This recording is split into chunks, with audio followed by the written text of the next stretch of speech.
খারাপ হয় নাকি? রগড় করে চয়ন। সুরলাও রগড় করে। কিট্টুরা তো আর আপনার মতো অনুভূতিহীন রোবট নয় যে তাদের অনুভূতি হবে না।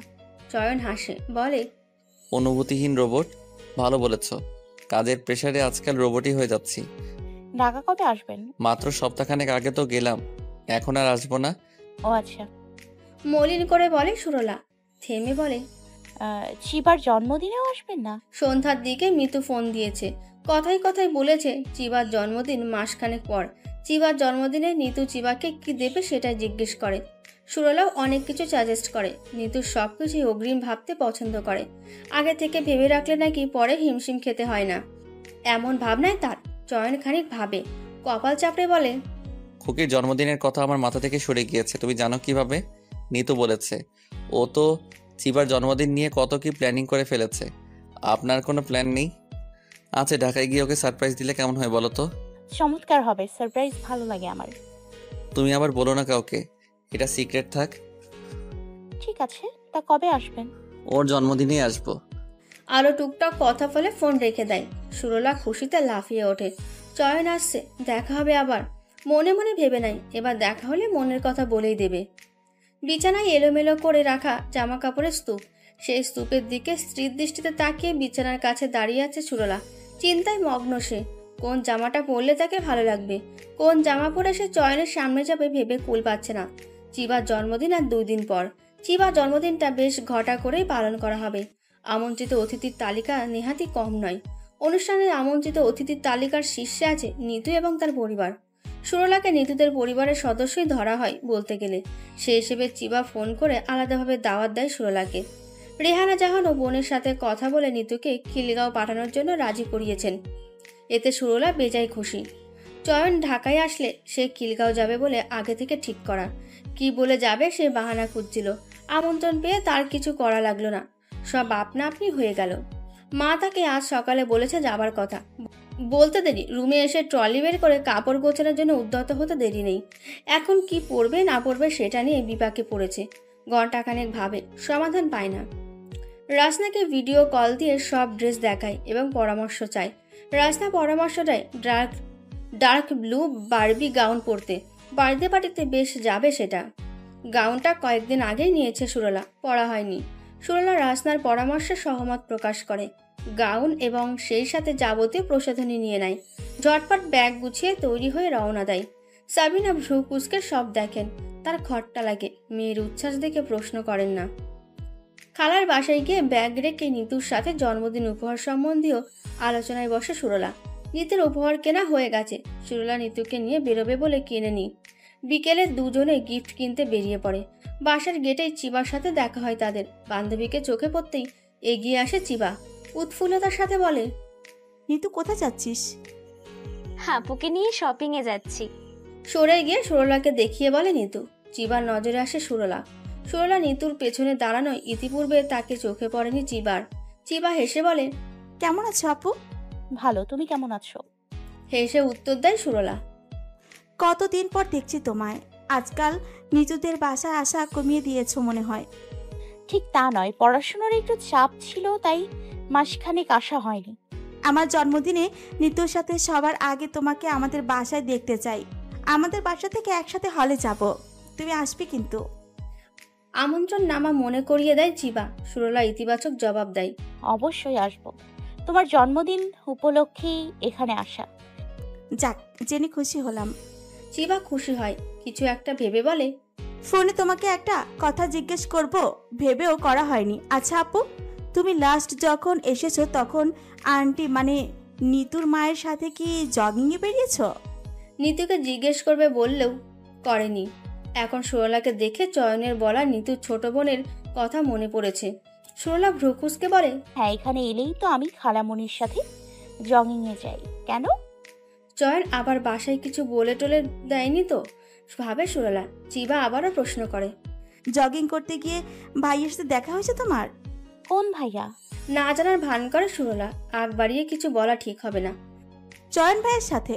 সুরলার ঢোক গেলে। এখন কি নিতুর কাছে ধরা পড়ে যাবে? নিতু শুনেছে মানে পুরো দুনিয়ার মানুষ শুনবে। সুরলা আবারও না জানার ভান করে। প্রশ্নবোধক চাউনি দিয়ে নিতুর দিকে তাকায়। নিতু ফিসফিস করে বলে, তোমার আমার চুল টানাটানিতে পাশের বিল্ডিং এর ছাদে থাকা একমাত্র দর্শক ছিল এই ছেলেটা। তার কথা বলছে চিপা। ওর ভাই চয়ন, ওদের বাসায় তো দেখা হয়েছে তোমার সাথে, সিঁড়ির ঘরে, ভুলে গেলে? সুরলাকে মনে করিয়ে দেওয়ার চেষ্টা করে। সুরলা মনে মনে হাসে। ভুলে তাকেই যায় যার বিচরণ মনের ক্যানভাসে দেখা যায় না। যে প্রতিক্ষণ মনের ক্যানভাসে বিচরণ করে তাকে কিভাবে ভুলে যায়? নেহাত না জানার ভান করে আছে, নয়তো এই কথাটা বলে দিত নিতুকে। সুরলা খানিক ভাবে, তারপর মনে পড়ার ভান করে বলে, ও হ্যাঁ, মনে পড়েছে। ওই ছেলেটার সাথে একদিন জগিং করতে গিয়ে দেখা হয়েছে। কথা হয়েছে? প্রশ্ন করে চিবা। টুকটাক। তার মানে ভাইয়া তোমার কথাই বলেছিল? সুরলা চমকায়। চয়ন তার কথা বাসায় বলেছে? কি বলেছে? নিতুর দিকে তাকায়। নিতু ভ্রু কুঁচকে তার দিকে তাকিয়ে আছে।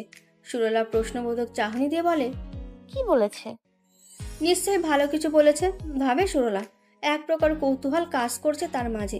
চিপা বলে, একদিন জগিং থেকে এসে আমাকে বলে, আমি এত বড় হয়েও জগিং করি না, অথচ নিলয়ের ছোট বোন আমার থেকেও ছোট হয়ে প্রতিদিন ভোরে উঠে জগিংয়ে যায়। আমার তার থেকে শেখা উচিত। আমি চিন্তায় পড়ে গিয়েছিলাম, নিতুর ছোট বোন তো নেই। ভাইয়া কাকে নিতুর ছোট বোন ভাবছে। পরে খেয়াল হলো সম্ভবত তোমাকেই নিতুর ছোট বোন ভেবেছে।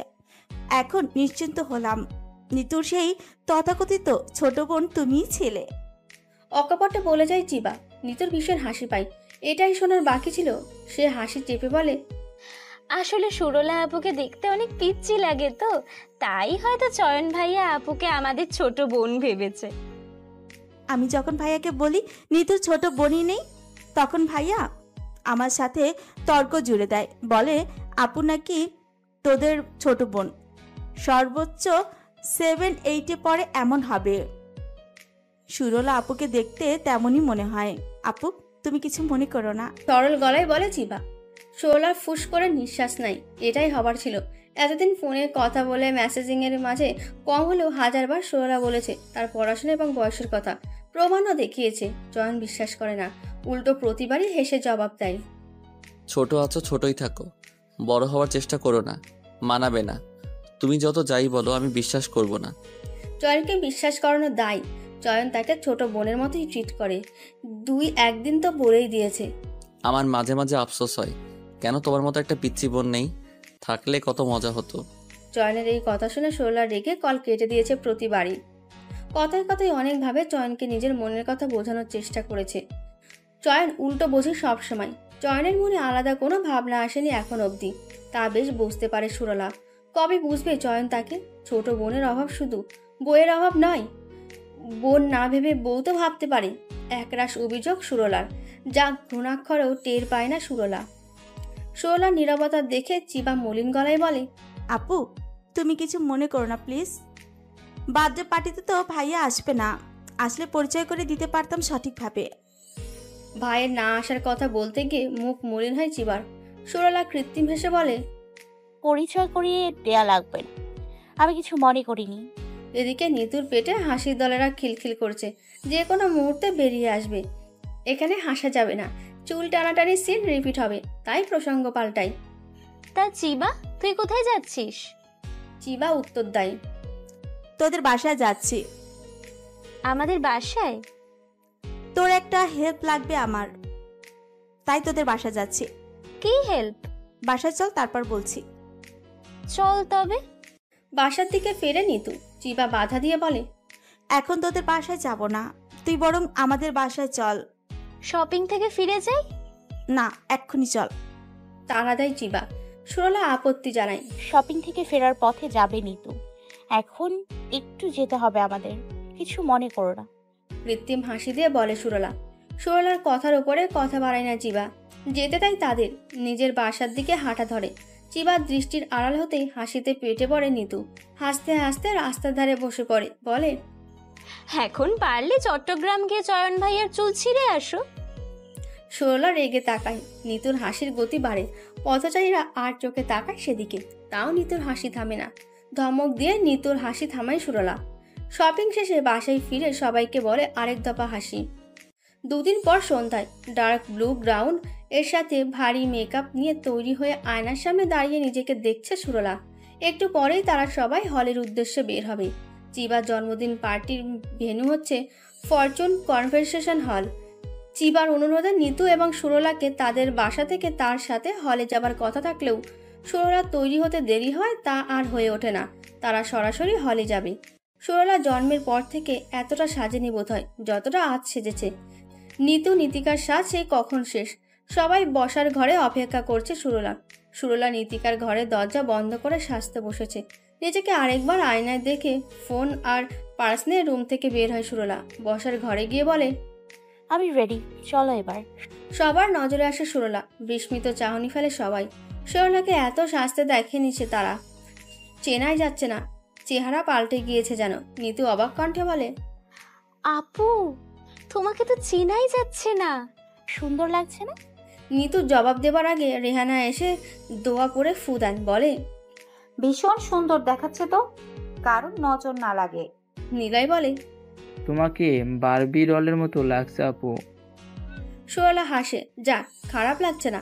নীতিকা বাঁকা চোখে তাকায় সুরলার দিকে, কিছু বলে না। পার্টিতে যায় সবাই। সুরলার চারপাশে চোখ বুলিয়ে চয়নকে খোঁজে। কাল রাতে যখন চয়নের সাথে কথা হয়েছে তখন চয়ন বলে রাত 12টায় এসে চিবাকে উইশ করবে। রাতে এলে এখন পার্টিতে থাকার কথা, কিন্তু চোখে পড়ছে না কেন। সুরলা চয়নকে কল দেয়। ফোন রিং হয় কিন্তু রিসিভ হয় না। চয়ন কি তবে আসেনি? তার এত শ্বাসসজ্জা তবে কার জন্য? মলিন মুখে একটা চেয়ারে বসে সুরলা। সময় বাড়ে কিন্তু চয়নের দেখা পায় না। রাত 8টা নাগাদ কেক আনা হয়। চিবা তার মা আর ভাই চরণকে নিয়ে যখনই কেক কাটতে যাবে তখন একটা কথা ভেসে আসে সবার কানে। কি হচ্ছে এখানে? সবাই থেমে যায়। বাক্যের উৎসব খুঁজতে এদিক ওদিক তাকিয়ে সমাধান হয়ে ধূসর রঙের শার্টের ওপর কালো ব্লেজার পরনের চয়ন ভিড় ঠেলে বোনের দিকে এগোয় ধীর পায়ে। চয়নকে দেখতেই চিবার চিৎকার দিয়ে লাফিয়ে ওঠে। ভাইকে জড়িয়ে ধরে কেঁদে দেয়। চয়ন বোনকে আগলে হেসে বলে, এমনিতে তোকে পেতনির মতো লাগে, মেকআপ মাখিয়ে কাঁদলে আরো বাজে লাগবে, শেষে সবাই ভয় পালাবে। চিবা ভাইকে ছেড়ে ভেজা গলায় বলে, জানো কত মিস করেছিলাম তোমায়। অনেক দিন কেক খাই না, তাই চলে এলাম কেক খেতে। তুই আবার ভাবিস না তোকে সারপ্রাইজ দিতে এসেছি। চিবা হাসে। সে জানে তার ভাই তাকে সারপ্রাইজ দিতে এসেছে, কিন্তু স্বীকার করবে না। তার জাত যাবে যে। সে হেসে বলে, বুঝতে পেরেছি, তুমি চট্টগ্রাম থেকে ঢাকা এসেছো এক টুকরো কেক খেতে। চলো কেক কাটি। মা ভাইয়ের সাথে কুশল বিনিময় করে চয়ন বোনের সাথে দাঁড়ায়। চয়নকে দেখে লাফিয়ে উঠেছে সুরলা। মুখে মলিনতা সরে গিয়ে উৎফুল্লতা দেখা দিয়েছে। ধীর পায়ে এগোয় স্টেজের দিকে, যেখানে চিবারা কেক কাটছে। তার স্ত্রীর দৃষ্টি চয়নের দিকে। ঠোঁটের কোণে হাসি নিয়ে তাকিয়ে আছে। কেক কাটা হয়। উপহার পর্ব শেষে ডিনারের আগে সবাই যে যার মতো খোঁজ গল্পে মত্ত হয়। সুরলা তার নিতু আর চিবার সাথে বসে গল্প করছে। চয়ন চরণের সাথে দাঁড়িয়ে কথা বলছে। এক পর্যায়ে চরণের কলে সে অন্যদিকে চলে যায়। চয়ন একা হয়। সুরলা ওয়াশরুমের কথা বলে এগোয় সেদিকে। চয়নের কাছে গিয়ে কোনো ভনিতা ছাড়াই বলে দেয়, শুনুন, আপনি ট্রান্সফার নিয়ে ঢাকা চলে আসুন। বিয়ের পর আপনাকে ছাড়া আমি থাকতে পারবো না। চয়ন চারিদিকে চোখ বুলিয়ে অ্যারেঞ্জমেন্ট ঠিকঠাক আছে কিনা দেখছে। আকস্মিক কারো কথায় পাশে তাকায়। কালচে নীল বারবি গাউন, চেহারায় উপচে পড়া প্রসাধনীর ভিড়, কান হাত গলায় জুয়েলারির সমাহার, চুলগুলো পপ করে ছেড়ে দেওয়া, পিঠ ছড়িয়ে গেছে। তা পুতুল সদৃশ একটা মেয়ে তার নজরে পড়ে। ভারী মেকআপ আর উইনের কারণে চয়ন তাকে চিনতে পারে না। রুকুসকে তাকায়। সরলা আন্দাজ করে চয়ন তাকে চিনতে পারেনি। তার রাগ হয়। আমি ওনাকে প্রপোজ করার চিন্তায় আছি, আর জনাব আমাকে ভুলে বসে আছে। জনাব, আপনার কপালে চুল টানাই আছে। কথাটা মনে মনে বলে কটমট করে তাকায় চয়নের দিকে। চয়ন আবার ভ্রু কুঁচকায়। এই মেয়েটা কোথা থেকে উদয় হয়ে উদ্ভট আচরণ করছে। সরলা রাগী চাহনি দেয় চয়নের পানে, তারপর কপাল চাপড়ে চলে যায় অন্যদিকে। এখানে থাকলে তাকে না চেনার অপরাধে চয়নের চুল টেনে ধরবে নিশ্চিত। পুরো ব্যাপারটা চয়নের মাথার উপর দিয়ে যায়। ঢাকা আসুন, বিয়ের পর আমি থাকতে পারবো না, এই কথার মানে খুঁজতে থাকে। বুঝতে পারে না। ভাবনায় মগ্ন হতে যাবে তখনই চরণের ডাক পড়ে। চয়ন চলে যায় সেদিকে। সুরলা গিয়ে আবারও নিতুর পাশে বসে পড়ে। নিতু আর চিবা সেলফি তুলছিল। সুরলাকে দেখে চিবা বলে, আপু আসো সেলফি তুলি। তোমরা তোলো। আমার ভালো লাগছে না। গম্ভীর মুখে বলে সুরলা। নিতু ভ্রুকুচকে তাকায় সুরলার দিকে, বলে কেউ কিছু বলেছে? থেমে বলে কেউ আবার তোমাকে পিচ্ছি বলেছে? বলে চাপা হাসে। সুরলার রাগত চাহনি দেয়, কিছু বলে না। চিবা সুরলার দিকে তাকিয়ে বলে, কি হয়েছে আপু? কিছু না। চিবা বুঝতে পারে সুরলা কোন কারণে ক্ষেপে আছে। সে অধিক ঘাটায় না। সুরলার মন ভালো করতে বলে, আপু তুমি জানো তোমাকে আজ ডলের মতো লাগছে। সুরলা কৃত্রিম হেসে বলে, ধন্যবাদ। আসো সেলফি তুলি, এই মুহূর্তটা স্মৃতির খাতায় বন্দি করি। ধ্যান অন্যদিকে গেলে মনের রাগ ক্ষোভ খানিকের জন্য ভুলে যাবে প্লিজ। আবদার করে চিবা। সুরলা অনিচ্ছা সত্ত্বেও সায় জানায়, ঠোঁটের কোণে হাসি রেখা টেনে নানান ভঙ্গিতে সেলফি তোলে। ডিনার করার সময় সুরলা, নিতু, চিবা যেই টেবিলে বসেছিল সেই টেবিলে বসে সুরলা। চয়ন খাবারের তদারকি করতে আসে তাদের টেবিলের কাছে। সুরলার সাথে বেশ কয়েকবার চোখাচোখি হয়। যতবারই চোখাচোখি হয়েছে সুরলার চোখ রাঙায়। চয়ন ভ্রুকুচকে দৃষ্টি সরায় প্রতিবারই। পার্টি শেষে বের হওয়ার সময় সুরলাকে একা পেয়ে চয়ন জিজ্ঞেস করে, এক্সকিউজ মি, আপনি আমার দিকে এভাবে তাকাচ্ছিলেন কেন? কারণ জানতে পারি? সুরলা কোনো উত্তর না দিয়ে চোখ রাঙিয়ে হাঁটা ধরে। বিরক্তি চেয়ে যায় চয়নের মুখে। পার্টি শেষে বাসায় ফিরতে ফিরতে রাত 11টা বাজে। অতিথিরা সবাই সেন্টার থেকেই যে যার বাসায় চলে যায়। সারাদিন ধকল যাওয়ায় বাসায় ফিরে ফ্রেশ হয়ে ঘুমিয়ে পড়ে চয়ন। বাসায় ফিরে ফ্রেশ হয়ে বারান্দায় চলে যায় সুরলা। দোলনায় ফোন হাতে নিয়ে বসে পড়ে। চয়নকে কল দেয়। অনেক রাগ জমে আছে, না ঝাড়লে শান্তি পাবে না। তাকে না চেনার অপরাধে অনেকগুলো কথা শোনাবে এখন। সিদ্ধান্তে অটল সুরলা একের পর এক কল করতে থাকে, কিন্তু চয়ন ওঠায় না। কম হলেও 50টা কল দিয়েছে। রাগের মাত্রা বাড়ে। চয়ন ইচ্ছে করে তাকে এড়িয়ে যেতে চাচ্ছে না তো। কল দেওয়া বন্ধ করে মেসেজ দেওয়া শুরু করে। একে একে 75টা মেসেজ দেয় চয়নকে। রিপ্লাই আসে না, সবগুলো রাগের ইমোজিতে ভরা। আরও মেসেজ দিতে যায়, পারে না। তার ফোনের ব্যালেন্স শেষ। রাগে ফোন ছুঁড়ে মারে। ফ্লোরে পড়ার আগে কেউ একজন মুঠোবন্দি করে নেয়। সুরলা তখন রাগ দমাতে ব্যস্ত, তার নজর সেদিকে যায় না। বারান্দায় আগত মানুষটা এগিয়ে আসে সুরলার দিকে। সুরলা পাশে বসে, বলে, কি হয়েছে আমার বোনটার? এত রাগ আর ফোন ছোঁয়াছুঁয়ির কারণ কি? সুরলা পাশে তাকায়। নীতিকাকে চোখে পড়ে। কোনো উত্তর দেয় না সে। অন্যদিকে ফিরে তাকায়।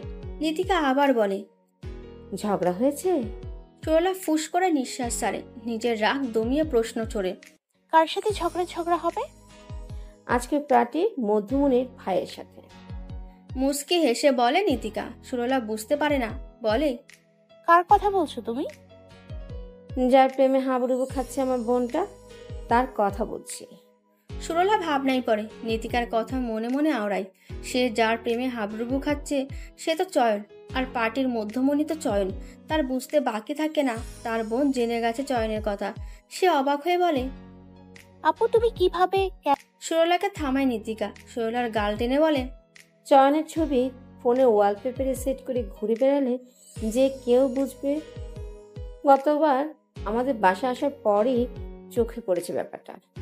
এর আগে একদিন ছাদে বসে তোতে কথা বলতে দেখেছি, আর আজ পার্টিতে চয়নের দিকে তোর তাকানো আর চয়নের সাথে কথা বলা দেখেই আমি নিশ্চিত হই এই সেই মানুষ যে আমার বোনের মন চুরি করেছে। সুরলা লাজুক হাসে, কিছু বলে না। কি বলবে খুঁজে পায় না। তার অস্বস্তি হয়। নীতিকা বোনকে সহজ করতে বলে, জানিস আমি কি পরিমাণে চিন্তায় পড়েছিলাম? তোর মতো সহজ সরল মেয়ে আবার কার পাল্লায় পড়েছে?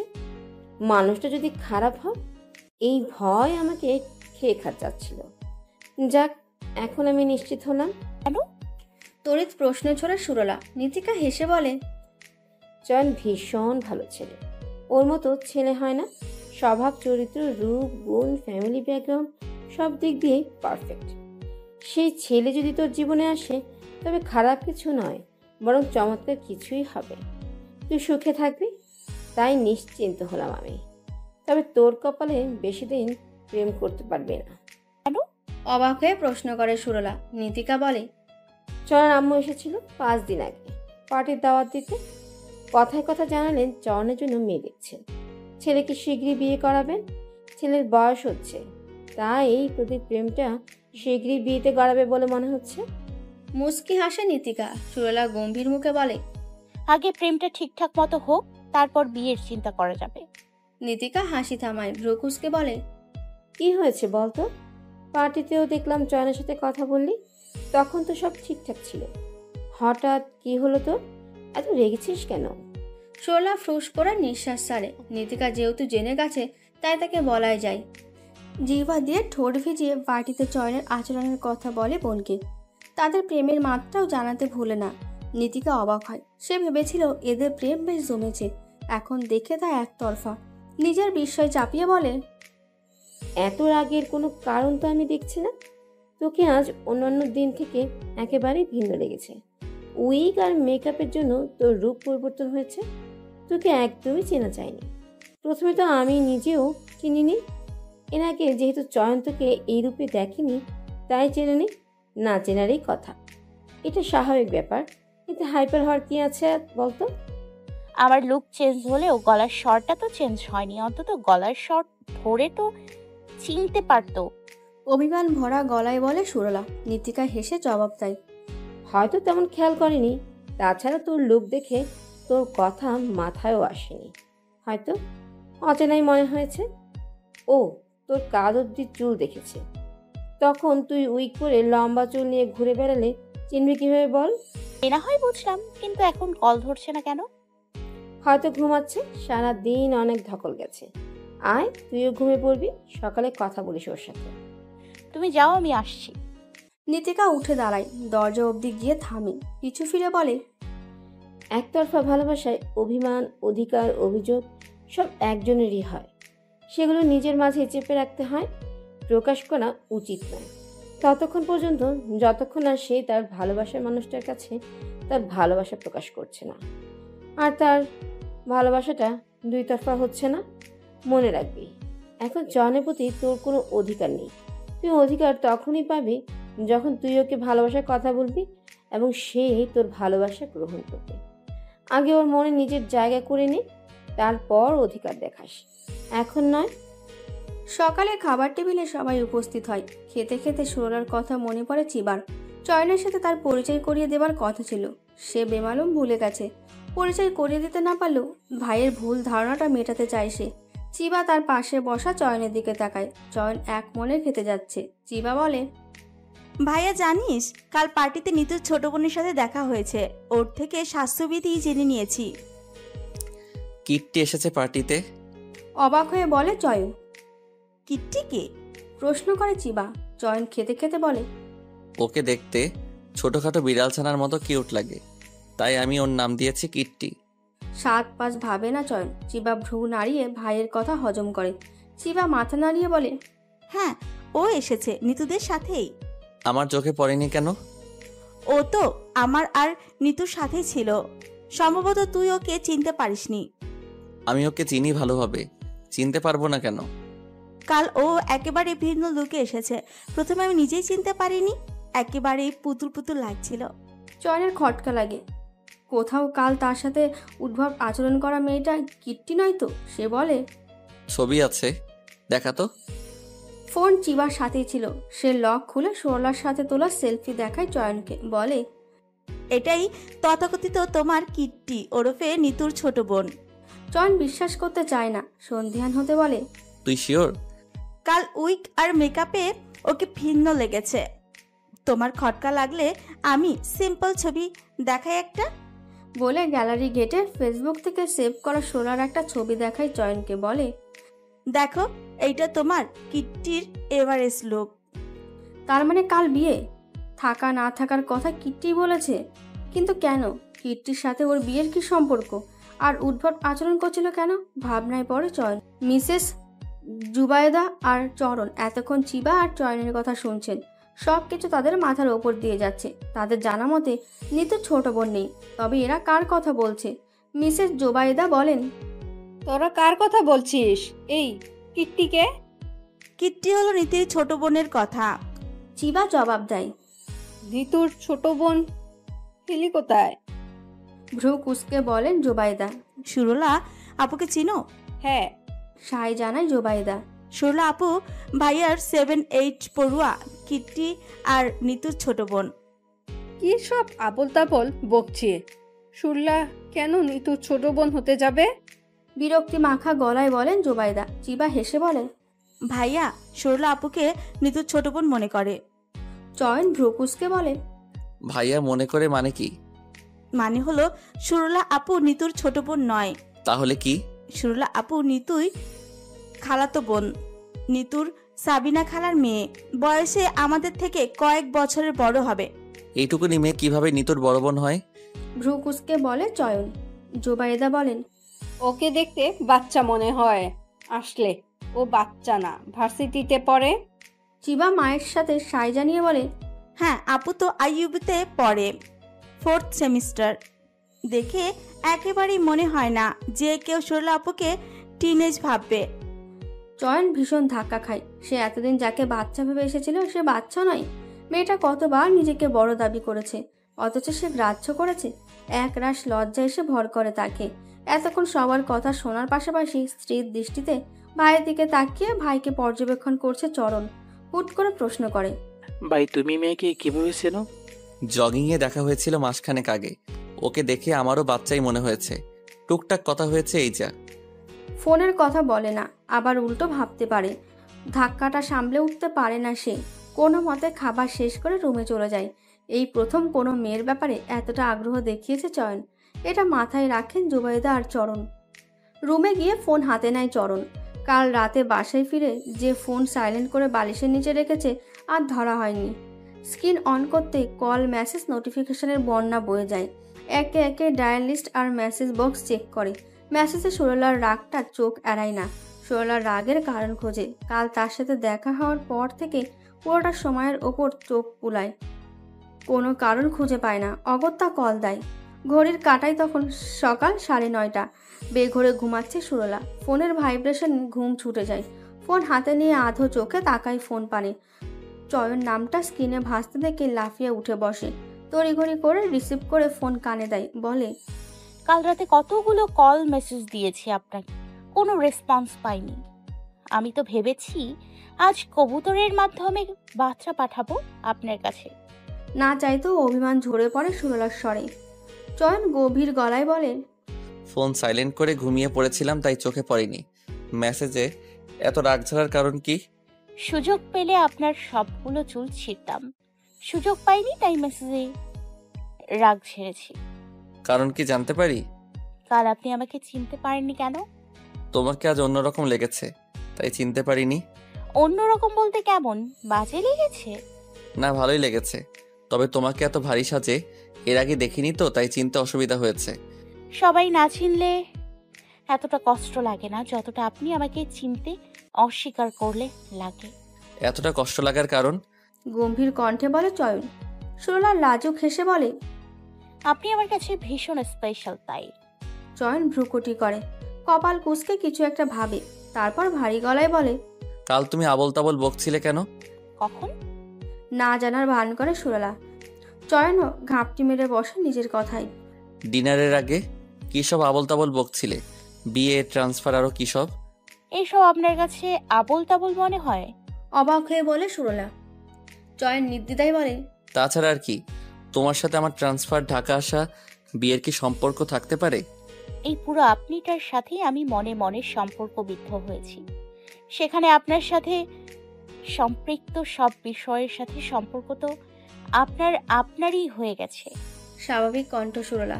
চয়ন ভ্রু কুঁচকায়, প্রশ্নবিদ্ধ গলায় বলে, মানে? কিছু না, সবসময় আপনাকে বোঝানোর দায় নিতে পারবো না আমি। ভেঙচি কাটে সুরলা।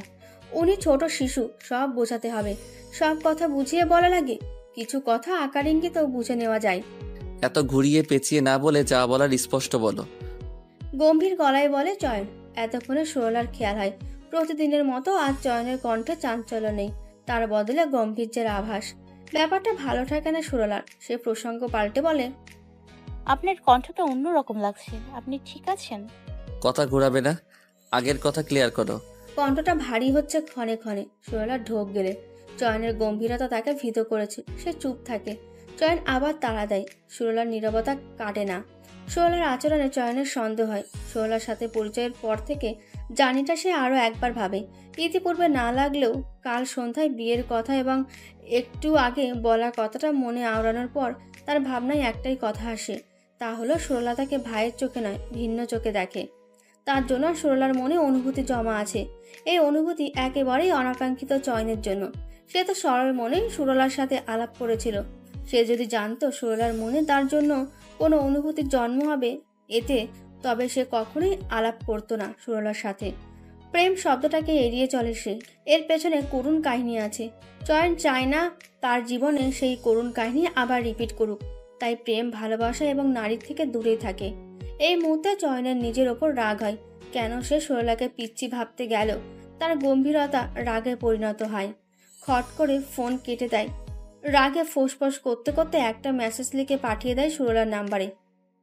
কান থেকে ফোন সরিয়ে ভাবুক হয়ে বসে থাকে সুরলা। চয়নের অদ্ভুত আচরণের মানে খুঁজে পায় না। তখনই ফোনে মেসেজ আসে। চয়নের না দেখে তড়িঘড়ি করে ওপেন করে। আমার মনে হয় এখন আমাদের পরিচয় এবং আলাপচারিতার সমাপ্তি লগ্ন এসে গেছে। আই উইশ আমাদের আর দেখা না হোক। আমার সাথে যোগাযোগ বিচ্ছিন্ন করলে খুশি হব। একদমই মেসেজটা পড়ে শেষ করে সুরলা। চয়ন এমন মেসেজ দিল কেন? তার মানে কি চয়ন তার অনুভূতি আভাস পেয়ে গেছে এবং এই অনুভূতিকে সায় দিতে চায় না বলেই এড়িয়ে যাবার চেষ্টা করছে? ভয়ানক কিছুর আভাস পায় সুরলা। মনে মনে দোয়া পড়ে এমন কিছু না হোক। সে সইতে পারবে না। নিজের ভাবনার সত্যতা যাচাই করতেই কল দিয়ে বসে। এক নারী সুরলা কণ্ঠ বলে, আপনার ডায়ালকৃত নাম্বারটি এই মুহূর্তে বন্ধ আছে। একবার, দুবার, তিনবার, এভাবে প্রায় 30 বার কল দেয়। প্রতিবারই নারী সিম অপারেটরের একই কথা ভেসে আসে কানে। এবার কান্না পায় সুরলার। সারাদিন কল দিয়ে চয়নকে না পেয়ে বিকেলে ছাদে যায় সুরলা। উদ্দেশ্য চয়নের সান্নিধ্য পাওয়া।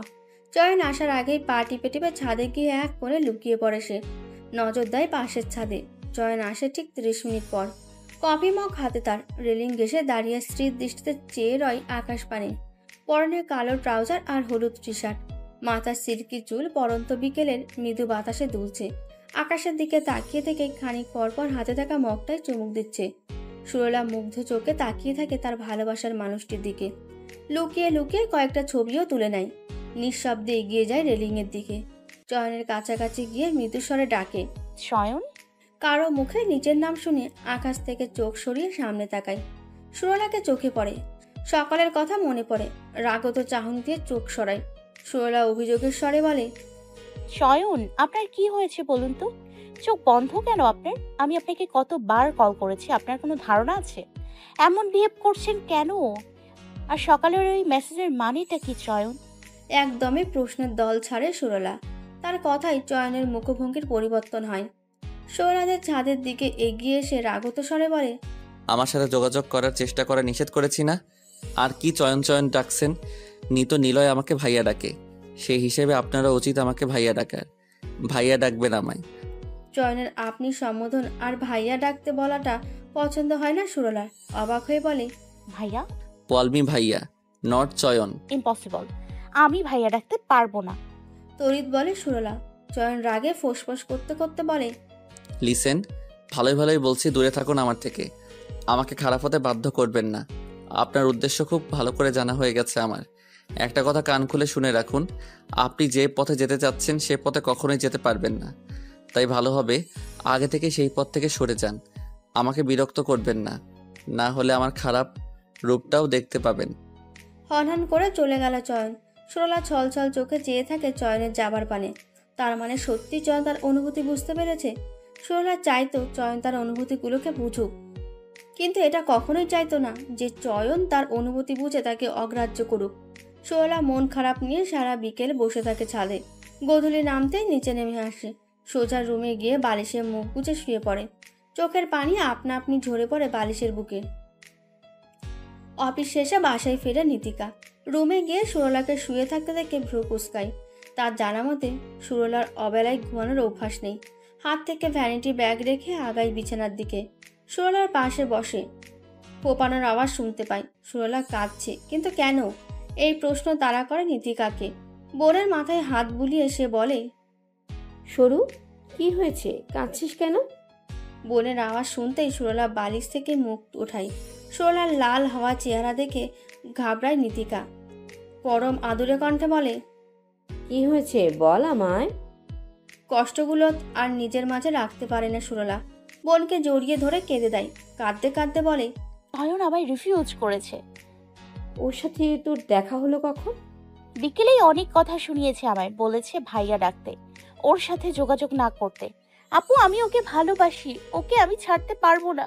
কি করব আমি, কিভাবে মানাবো ওকে? ফাঁপাতে থাকে সুরলা। নীতিকা দীর্ঘশ্বাস ছাড়ে, বোনের চোখের পানি মুছে দিয়ে সান্ত্বনা দেয়। শান্ত হ, সব ঠিক হয়ে যাবে। এটা নাটক সিনেমা না যে একদিনই ভালোবাসা হয়ে যাবে, এটা বাস্তবতা। আর বাস্তবতায় সময়টাই বেশি প্রাধান্য পায়। নিজেকে সময় দে, সম্পর্কটাকে সময় দে, দেখবি সব ঠিক হয়ে গেছে। ও ঠিক বুঝতে পারবে তোর ভালোবাসার কথা। হাল ছাড়িস না, লেগে থাক। আজ হয়তো বুঝতে পারছে না তোর অনুভূতি, একদিন ঠিক বুঝতে পারবে। কবে বুঝতে পারবে? ঠোঁট উল্টে বলে সুরলা। নীতিকা মৃদু হেসে বলে, মুকিফ আমার পেছনে 6 মাস ঘুরেছিল, তারপর ওকে গ্রহণ করেছিলাম। তুইও সময় দে, দেখবি চয়ন ঠিক তোকে গ্রহণ করবে। যদি না করে?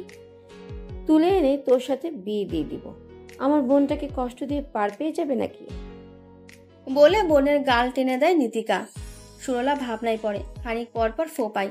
নীতিকা ফ্রেশ হতে যায়। ফ্রেশ হয়ে সুরলাকে বুঝিয়ে রুমের বাইরে নিয়ে যায়। বসার রুমে সবার সাথে আড্ডায় মেতে ওঠে। সুরলা খানিকক্ষণের জন্য ভুলে যায় সব। রাত 8টা নাগাদ আড্ডা শেষ হয়। রেহানা জাহান রান্নায় ব্যস্ত হয়ে পড়েন, নিতু নিলয় পড়ালেখায়। নীতিকার কল আসায় সে চলে যায় ফোন হাতে বারান্দায়। মুফিক ফোন দিয়েছে, ঘন্টা 2-এর আগে অন্তত ছাড়বে না। ভালো করেই জানে সুরলা।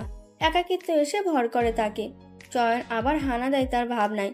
চয়নকে নিয়ে ভাবতে গিয়ে মাথায় অদ্ভুত ভাবনা আসে। সে সিদ্ধান্ত নেয় সে অনবরত চয়নকে বিরক্ত করতেই লাগবে। চয়নের কাছে নিজের ভালোবাসা প্রকাশ করে যাবে যতক্ষণ না চয়ন তাকে গ্রহণ করে। চয়নকে বিরক্ত করার মিশনে নামে সে। এখনই চয়নের বাসায় যাবে। যাবার আগে চয়নকে অস্বস্তিতে ফেলবে। চয়নের বাসায় যাওয়ার বাহানা খোঁজে, পেয়েও যায়। খুশি মনে নিতুর কাছে বলে, নিতু শোন না। নিতু পড়ছিল তখন, পড়ায় ব্যাঘাত ঘটায়, বিরক্তি চাহনি দেয়, বলে, কি হয়েছে? পড়ায় ব্যাঘাত ঘটাচ্ছ কেন? চিবাদের বাসায় যাবি আমার সাথে?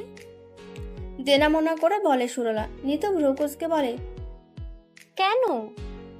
কাল পার্টিতে ওর ফোনে যে সেলফি নিয়েছি সেগুলো নেয়ার জন্য। ছবির জন্য ওর বাসায় যাওয়া লাগে নাকি? তুমি দাঁড়াও, আমি ওকে হোয়াটসঅ্যাপে নক দিয়ে বলি পাঠিয়ে দিতে। বলে ফোন হাতে নেয় নিতু। সুরলা বাধা দিয়ে বলে, না না, আমি গিয়ে আনবো, তুই আমার সাথে যাবি। আমার অনেক পড়া বাকি, আমি এখন কোথাও যেতে পারবো না। ছবি আমি ফোনেই নিয়ে নিচ্ছি। ফোন ঘাটতে ব্যস্ত হয় নিতু। সুরলা ছো মেরে ফোন কেড়ে নেয়, চোখ রাঙিয়ে বলে, যদি চুল টানা না খেতে চাস তবে চল আমার সাথে। সুরলার রাগের মাত্রা বাড়তে থাকে, দমে যায় নিতু। আমতা আমতা করে বলে, কিন্তু আমার পড়া। ফিরে এসে পড়া শেষ করিস, এখন চল। বলে টেনে বসা থেকে ওঠায় নিতুকে। বিছানায় পড়ে থাকা ওড়নাটা নিয়ে পরিয়ে দেয়। দুজনে চলে যায় চিবাদের বাসায়। কলিং বেল বাজাতে দরজা খুলে চরণ।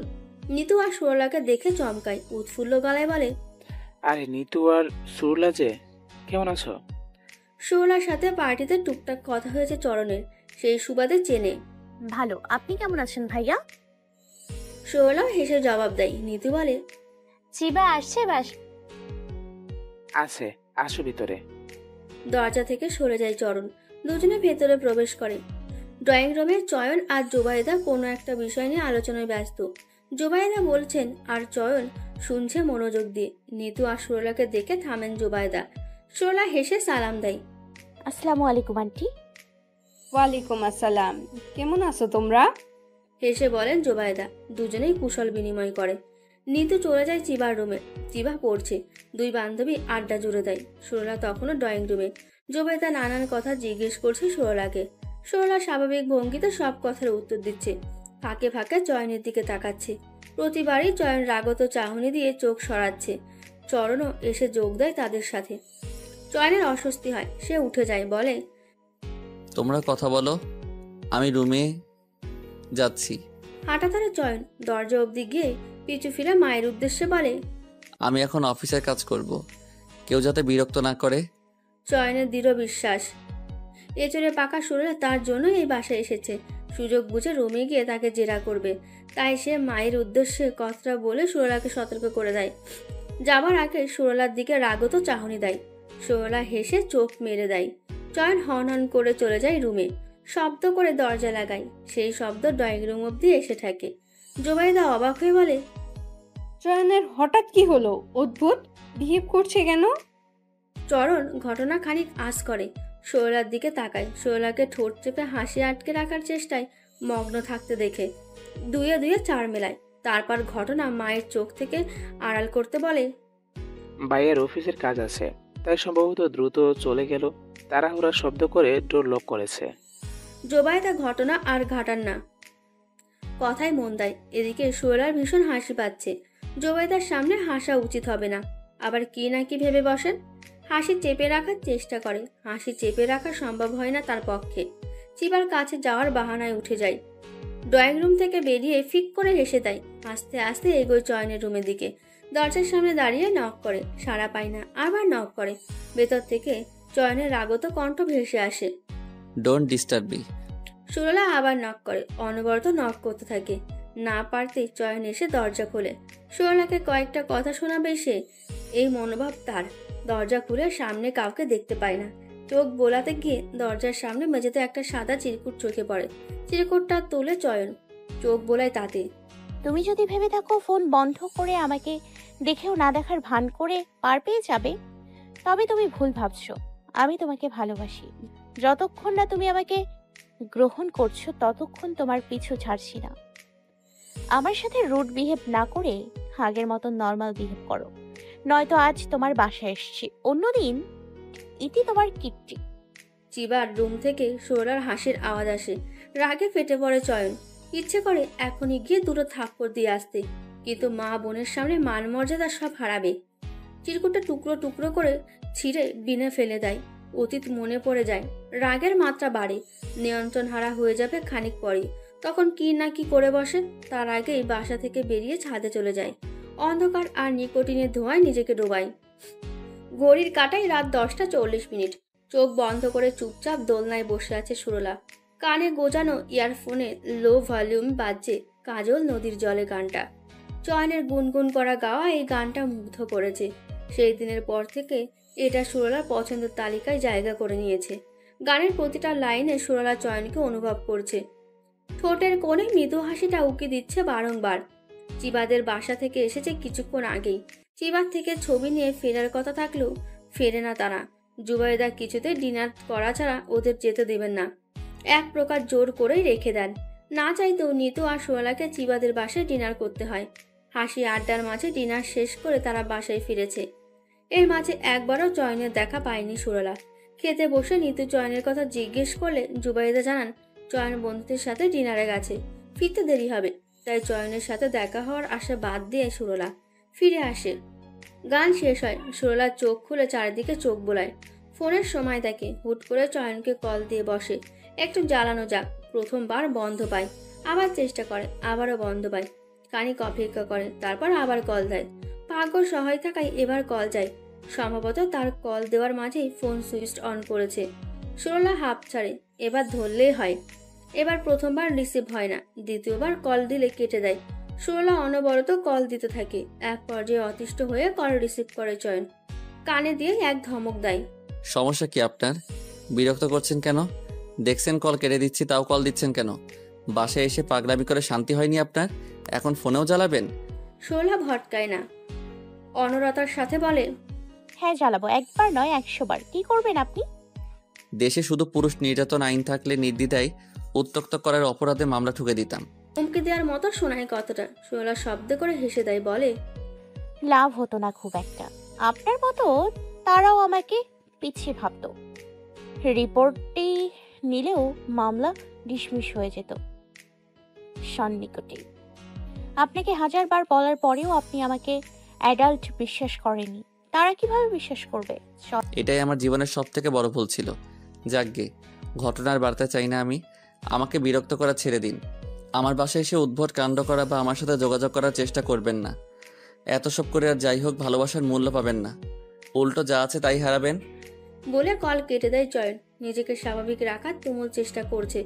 বারবার অতীত তাড়া দিচ্ছে। সে চাচ্ছে ভালোভাবে সুরলাকে ফিরিয়ে দিতে, কিন্তু মেয়েটা বোঝার চেষ্টাই করছে না। কল কেটে দেওয়ার মিনিট খানেকের মাথায় আবার কল করে বসে সুরলা। চয়নের রাগ তখন ঊর্ধ্বে, দাঁত কটমাট করে ফোন রিসিভ করে। চোয়াল শক্ত করে রাগত কণ্ঠে বলে, বিন্দু পরিমাণে আত্মসম্মান থাকলে মানুষ এতটা বেহায়া হয় না। এতটা বেহায়া কেন আপনি? লজ্জা আর দ্বিধা হয় না এতবার নিষেধ করার পরও আমাকে বিরক্ত করতে? আপনার মতো গায়ে পড়া মেয়ে আমি দুটো দেখিনি। নিয়ন্ত্রণ হারার আগে কি বলছে নিজেই জানে না চয়ন। এতটা কঠিন কথা এর আগে কেউ বলেনি সুরলাকে, প্রথম কেউ বলল, তাও সে তার ভালোবাসার মানুষ। সুরলা গলা কাঁপে, বোঝানোর চেষ্টা চালায় তখনও। চয়ন, সুরলাকে থামিয়ে ধমকে ওঠে চয়ন। আপনি নির্লজ্জতা দেখে অবাক হচ্ছি আমি। এত কথা বলার পরও আপনি কথা বলছেন? এতটা নিচু মানুষ হয়? আচ্ছা বলুন তো, আপনার সমস্যাটা কি? কি করলে আমার পেছু ছাড়বেন? সুরলার চোখের কোণে জলেরা ভিড় করেছে। সে ভরাট গলায় বলে, আপনাকে ভালোবাসাই আমার সবচেয়ে বড় সমস্যা। আপনার ভালোবাসা পেতে চাওয়াই আমার সমস্যা। চয়ন বাঁকা হাসে, তাচ্ছিল্যের সুরে বলে, আপনার মতো মেয়েরাই পারে এত নাটক করতে, সিনেমাটিক ডায়লগ বলে ছেলের ফাঁদে ফেলতে, ছেলেটাকে কাবু করে কয়েকদিন ক্রেডিট কার্ড হিসেবে ইউজ করে টিস্যুর মতো ছুঁড়ে ফেলতে। আপনারা সবাই স্বার্থপর, কাউকে ভালোবাসতেই জানেন না। আমাকে যে ভালোবাসার বুলি শোনাচ্ছেন, এটাতেও নিশ্চয়ই কোনো না কোনো স্বার্থ লুকিয়ে আছে। আচ্ছা, আপনি কি দেখে ভালোবেসেছেন? আমার টাকা, ভালো জব, নাকি অ্যাট্রাকটিভ বডি? কোনটা বলে ফেলুন। জানেন, আমার কাছে বেশ টাকা আছে। আপনার কত টাকা লাগবে? কত অর্থের বিনিময়ে আমার পেছু ছাড়বেন বলুন, আমি এক্ষুনি টাকা দিয়ে দিচ্ছি। তাও দয়া করে আমাকে বিরক্ত করবেন না। গত দুদিনে আমি ফেড আপ হয়ে গেছি, আর সব ঢং দেখতে পারছি না। অ্যামাউন্ট কত আপনার? ফুপিয়ে কেঁদে ওঠে সুরলা, উত্তর দেয় না। চয়ন তখনও রাগে হিতাহিত জ্ঞান শূন্য। সুরলার ফুপিয়ে কান্নার ভেলকি তার কান অবধি যায়। অতীতে পাওয়ার শিক্ষা তাকে বলে, এটা অভিনয় ছাড়া আর কিছুই নয়। সে শব্দ করেই হেসে ওঠে, বলে, আপনারা মেয়ে আর কিছু না পারলে অভিনয়টা ভালোই পারেন। মানুষকে কাবু করার চোখের পানি যেন আপনারা সবসময় তৈরি রাখেন, রঙে ঢঙে অজুহাত বানিয়ে ফেলেন, যাতে মানুষ আপনাদের ভালো আর সঠিকভাবে। তবে আর যাই হোক, আমার কাছে আপনাদের চলনা একদম পরিষ্কার। আপনি যদি ভেবে থাকেন আপনার কান্নার শব্দ শুনে আমি গলে যাব, তবে আমি দুঃখিত, আপনার ভাবনা ভুল। আমি গলছি না। তাই এই নাটক বন্ধ করে আপনার অ্যামাউন্ট বলুন। কত টাকা হলে আপনি বিদায় হবেন? বিশ্বাস করুন, আমি কাউকে বলবো না। সুরলা তখনও নীরবে কাঁদতে ব্যস্ত। চয়ন তার টপিকেই অনড়। আচ্ছা, একটা সত্য কথা বলুন তো, সিবার বার্থডে পার্টিতে আপনি এমন নর্তকী সাজে সেজেছেন কেন? আমার জন্য নিশ্চয়ই, যাতে আমি আপনার প্রতি আকর্ষিত হই। আপনারা মেয়েরা এত নিচু কিভাবে হতে পারেন? মানুষের অনুভূতি নিয়ে খেলা আপনাদের নেশা। আমার ভাবতেই রাগ লাগে আমি আপনার সাথে যেচে কথা বলেছি। ছি, হাউ চিপ আই অ্যাম। আপনাদের মতো মেয়ের মুখোশ ইতিপূর্বে দেখার পরও কেন চিনলাম না, ভাবতেই রাগ লাগছে। যাকগে, এখন আপনার অ্যামাউন্ট বলুন। আপনার নর্তকী সাজের দামটাও বলবেন। আফটার অল আমার জন্য সেজেছেন। সুরলা নীরবে চোখের পানি ফেলে। চয়ন তাড়া দেয়, কি হলো বলুন? লজ্জা করছে বলতে? অবশ্য আপনার তো লজ্জাই নেই। সুরলা গলা দিয়ে কথা বের হয় না, গলা কাঁপে। বহু কষ্টে ভেজা গলায় বলে, আই এম সরি, আমি যদি আপনাকে ভালো না বাসতাম। বলে কল কেটে দেয়। হাঁটুতে মুখ গুজে কান্নায় ভেঙে পড়ে। তার কান্নার শব্দ হয় না, নীরবে ফেলে যায় অশ্রু। চয়নের বলা প্রতিটা কথা তার বুকে তীরের মতো বিঁধেছে। বুকটা ভারী হয় তার। রাতটা কেঁদেই কাটায়। নীতিকা ঘুমানোর জন্য ডাকতে এলে কোনো মতে নিজেকে স্বাভাবিক করে বাহানা দিয়েছে। সকাল হতেই ব্যাগ গুছিয়ে বাসা থেকে বেরিয়ে যায়। ঘুমে থাকায় কেউ টের পায় না। নিরুদ্দেশ ঘুরে বেড়ায় এদিক ওদিক। সব কিছু অসহ্য লাগে তার কাছে। সকাল 7টা নাগাদ ঘুম ভাঙে নীতিকার। আর মোড়া ভেঙে উঠে বসে, তাকায় পাশে। সুরলার ঘুমানোর জায়গাটা খালি পায়। কাল বারান্দায় বসেছিল, কয়েকবার ডাকার পরও আসেনি। চোখে ঘুম ভর করায় কাল বিছানায় গা এড়িয়ে দিতেই ঘুম নেমেছে চোখে। এরপর আর কোনো খেয়াল ছিল না। সম্ভবত বারান্দায় ঘুমিয়েছে সুরলা, ভাবে নীতিকা। বিছানা ছেড়ে বারান্দার দিকে এগোয়। বারান্দার দরজায় দাঁড়িয়ে চারপাশটা চোখ বুলিয়ে সুরলাকে পায় না। রুমে ফিরে আসে। রুমের দরজা খোলা দেখে ধরে নেয় সুরলা উঠে গেছে। হতে পারে রুমের বাইরে বা মায়ের সাথে জগিং গেছে, ফেরেনি হয়তো। এসব ভেবে ফ্রেশ হতে চলে যায় ওয়াশরুমে। ফ্রেশ হয়ে অফিসের জন্য তৈরি হয়ে 8টা নাগাদ ড্রয়িং রুমে আসে। রেহানা জাহান তখন টেবিলে নাস্তা সাজাচ্ছেন। রেহানা জাহানের স্বামী নাবিদ আহমেদ চেয়ারে বসে পত্রিকায় চোখ বোলাচ্ছেন। নীতিকাকে রেহানা বলেন, তুই একা উঠলি কেন? সরুকে উঠিয়ে আনলি না কেন? নীতিকা চেয়ারে বসতে বসতে উত্তর দেয়। সরলা রুমে নেই। তোমরা জগিংয়ে যাওনি? পাটা ব্যথা করছে তাই যায়নি আজ। ও কি একা গেল? বললেন রেহানা। নীতিকা ভ্রুকুসকে বলে, ও একা কখনো যায় না। রুমেও নেই, জগিংও যায়নি, গেল কোথায়? নাবিদ আহমেদ পত্রিকা থেকে চোখ উঠিয়ে বলেন, নিতুর রুমে গিয়ে ঘুমাচ্ছে কিনা দেখো। খাবার ছেড়ে উঠে যায় নীতিকা। নিতু রুমে গিয়ে দেখে পায় না। সরলার ব্যাগও নেই। ব্যাগপত্র গুছিয়ে গেল কোথায়? পুরো বাসা খুঁজে সরলার দেখা মেলে না। কল দিলেও দেখে ফোন বন্ধ। সবাই চিন্তায় পড়ে যায়। রেহানা বোনের কাছে ফোন দিয়েও ওখানে গেছে কিনা জিজ্ঞেস করে। নেতিবাচক উত্তর আসে। চিন্তা এসে আঁকড়ে ধরে তাদেরও। জগিং, পার্ক, ছাদ এদিক ওদিক খুঁজেও পায় না। সাবিনা আর রেহানা রীতিমতো কান্না জুড়ে দিয়েছেন। শোলার বাবা তানভীর মাহমুদের কানে কথাটা যেতেই তার কপালে চিন্তার ভাঁজ পড়ে। স্ত্রীর মতো ভেঙে না পড়ে নিজেকে শান্ত রেখে চিন্তায় মগ্ন হন। মাথায় আসে শোলার বন্ধুদের কথা। কল দিয়ে বসেন শোলার বান্ধবী রাসনার নাম্বারে। প্রথমবারে রিসিভ হয় না, দ্বিতীয়বারে রিসিভ হয়। রাসনা সালাম দেয়। তানভীর সাহেব কোনো ভনিতা না করেই বলেন, সুরলা আছে তোমার সাথে? হ্যাঁ, সুরলা আমার সাথেই আছে। হাফ ছাড়েন তানভীর আহমেদ। তারপর তরিত বলেন, তোমরা এখন কোথায় আছো? ঠিকানা বলো, আমরা আসছি। রাসনা ঢোক গেলে পাশে বসা কানারত শোলার দিকে চোখ বোলায়। এখন এখানে এলে লঙ্কা কাণ্ড হয়ে যাবে। কেঁদে কেটে শোলার চেহারার ভয়াবহ অবস্থা। রাসনা তরিত বলে, সুরলা আমার বাসায় আছে, একদম ঠিক আছে। আপনার আশা লাগবে না আঙ্কেল। কখন গেছে? এই তো সকালে। ওকে ফোনটা দাও তো, আমি কথা বলি। রাসনা সরলাকে ইশারায় কথা বলবে কিনা জিজ্ঞেস করলে সরলা নিষেধ করে। এই অবস্থায় সে কথা বলতে পারবে না। রাসনা বুঝতে পারে সরলার অবস্থা। সে বলে, আঙ্কেল সুরলা তো ওয়াশরুমে গেছে, এলে ফোন দিতে বলি। আচ্ছা, আমি অপেক্ষায় আছি। ফোন রাখেন তানভীর সাহেব। মেয়ের সাথে কথা না বলা অবধি তার মন শান্ত হচ্ছে না। কান থেকে ফোন সরিয়ে রাসনা বান্ধবীর দিকে তাকায়। কেঁদে কেঁদে সুরলার নাক মুখ ফুলিয়ে কি করেছে। চয়নের ওপর ভীষণ রাগ হচ্ছে তার। মেয়েটা রিজেক্ট করার হলে ভালোভাবে বললে তো এত বাজে কথা বলার কি দরকার ছিল। শোলার ফোনে রেকর্ডার অন থাকায় চয়নের সব কথাই রেকর্ড হয়েছে। সকালে যখন শোলা ফোন দিয়ে কেঁদে কেঁদে এক পার্কে যেতে বলে, তখন তড়িঘড়ি করে সেখানে যায় রাসনা।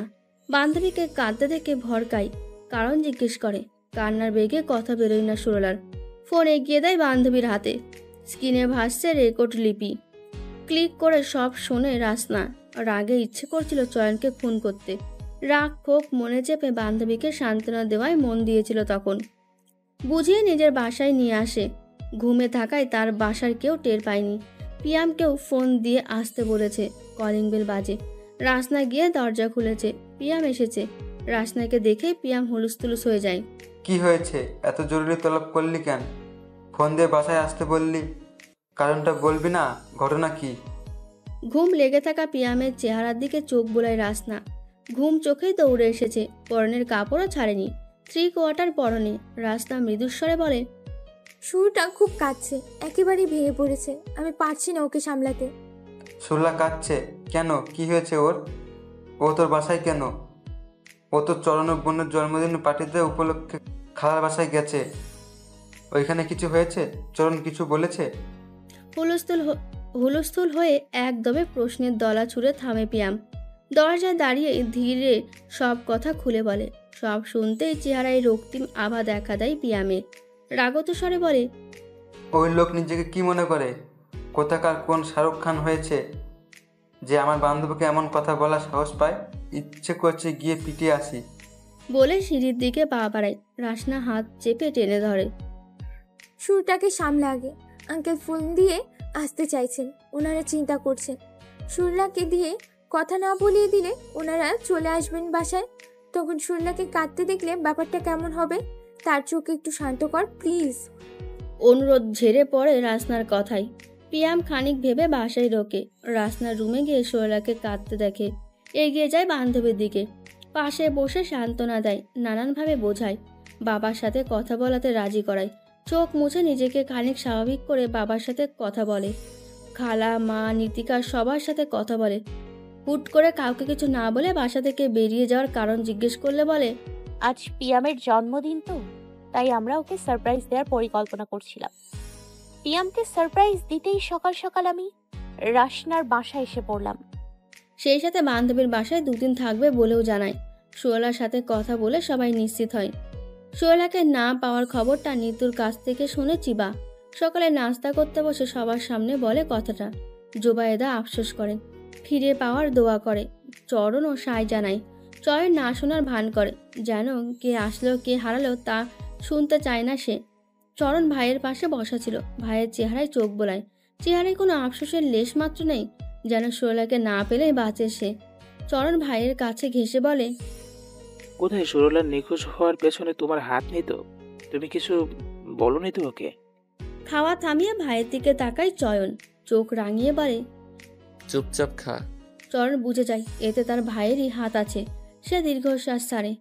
এক মেয়ের জন্য আর কতজনকে আঘাত করে ক্ষান্ত হবে কে জানে। কবে আবার কাউকে জীবনে আসতে দেবে। সোহেলাকে তার 2 বন্ধু মিলে বোঝায়। সোহেলা কখনো শান্ত হয়, কখনো আবার অপমানে কেঁদে ওঠে। ভালোবাসার অপরাধে এত অপমানিত হতে হবে ভাবেনি সে। চয়নের বলা কথাগুলো মনে পড়তে কান্না পাচ্ছে তার। বিশেষ করে নর্তকীর সাথে সোহেলার তুলনা করাটা। তার ভালোবাসাকে টাকা দিয়ে মাপতে চাইছে চয়ন। টাকার বিনিময়ে সোহেলাকে ভালোবাসা থেকে দূরে রাখতে চেয়েছে। ব্যাপারটাকে কষ্ট দেয় সোহেলাকে।